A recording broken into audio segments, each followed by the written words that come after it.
Olá! Hoje a gente vai abrir a caixa de ferramentas do Estado para entender uma coisa chamada poderes administrativos. Sabe, são eles que permitem ao governo, sei lá, desde fiscalizar um restaurante até organizar um ministério inteiro. Tudo isso agindo em nome de todos nós. Bora descobrir como essas ferramentas realmente funcionam. Já parou para pensar nisso? Como é que o Estado consegue, no dia a dia, colocar ordem numa sociedade que é tão complexa? Desde a fiscalização de um lugar até a organização interna de um ministério. Como é que tudo isso acontece? Então, a resposta está aí. O Estado usa instrumentos bem específicos, que são justamente os poderes administrativos.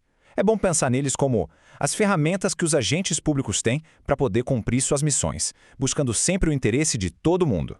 Olha só o nosso roteiro para hoje. Primeiro a gente entende esse conceito fundamental dos poderes como ferramentas. Depois, vamos dar uma olhada nos poderes que organizam a casa, sabe? O hierárquico e o disciplinar. Na sequência, o poder que detalha as leis, que é o regulamentar. Aí a gente passa pelo famoso poder de polícia e para fechar vamos falar do limite mais importante de todos, o controle contra o abuso de poder.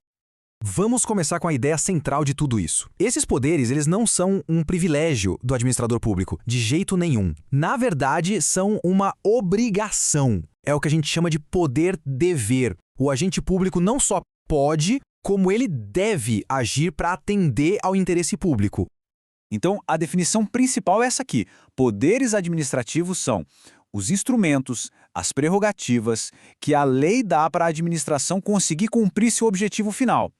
E qual é esse objetivo? Sempre e unicamente o interesse de todo mundo, o interesse coletivo. Certo. Agora, vamos ver como a administração se organiza por dentro. Para essa máquina pública funcionar de um jeito coordenado, existem dois poderes que são essenciais e que olham para dentro de casa: o poder hierárquico e o poder disciplinar. O poder hierárquico é a base de toda a organização. É ele que cria aquela estrutura de chefe subordinado, sabe? Ele distribui as funções e estabelece uma linha de comando bem clara. Basicamente, é o que garante que a máquina pública não vire um caos de decisões soltas e desordenadas. E o que isso quer dizer à prática? Bom, quer dizer que um superior pode dar ordens, pode fiscalizar o trabalho de quem está abaixo dele, delegar tarefas para otimizar o serviço, ou, em alguns casos, até puxar uma atribuição para si.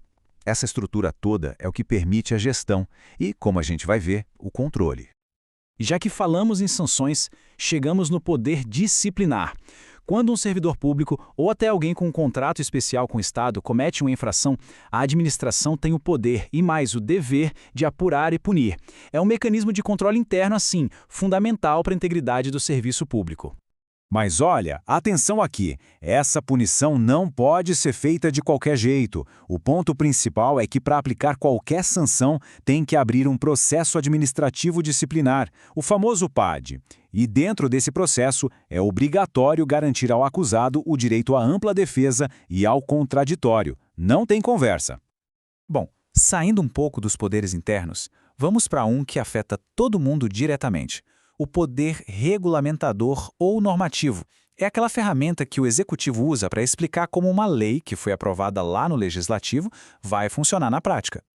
E aqui, olha só, a diferença fica super clara.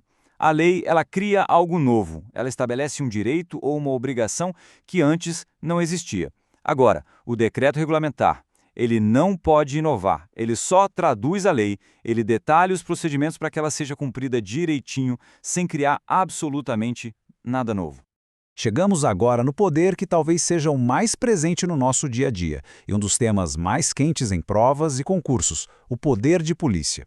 É aqui que o Estado interfere diretamente na vida privada para garantir o bem-estar de todo mundo. Pois é, essas situações são exemplos clássicos, né? A fiscalização da vigilância sanitária num restaurante, a exigência de um alvará para uma construção, a limitação de barulho, tudo isso é o Estado exercendo seu poder de polícia. Mas, afinal, o que justifica isso? A justificativa está aqui, ó. O poder de polícia é essa prerrogativa que a administração tem de restringir, de condicionar o exercício de direitos e liberdades individuais em nome de um bem maior, que é o interesse da coletividade. É o grande equilíbrio entre o direito do indivíduo e o bem-estar de todos. E esse poder tem três atributos bem marcantes. A discricionariedade, que dá ao agente público uma margem de escolha sobre como agir, a autoexecutoriedade, que permite à administração agir na hora, sem precisar de uma ordem do juiz, e a coercibilidade, que autoriza até mesmo o uso da força para impor uma decisão. Ok, mas ferramentas tão poderosas assim precisam de limites muito claros. O uso desses poderes fora da sua finalidade, que é o interesse público, não é um ato de administração, é um desvio. Agora a gente entra no tema do abuso de poder. O abuso de poder acontece toda vez que um agente público usa suas prerrogativas para alcançar um fim diferente daquele que está previsto na lei. É a quebra da regra fundamental. Todo poder administrativo só pode e só deve ser usado para o bem comum. E esse abuso de poder pode aparecer de duas formas. No excesso de poder, o agente faz algo que a lei não permite, sabe? Ele ultrapassa sua competência.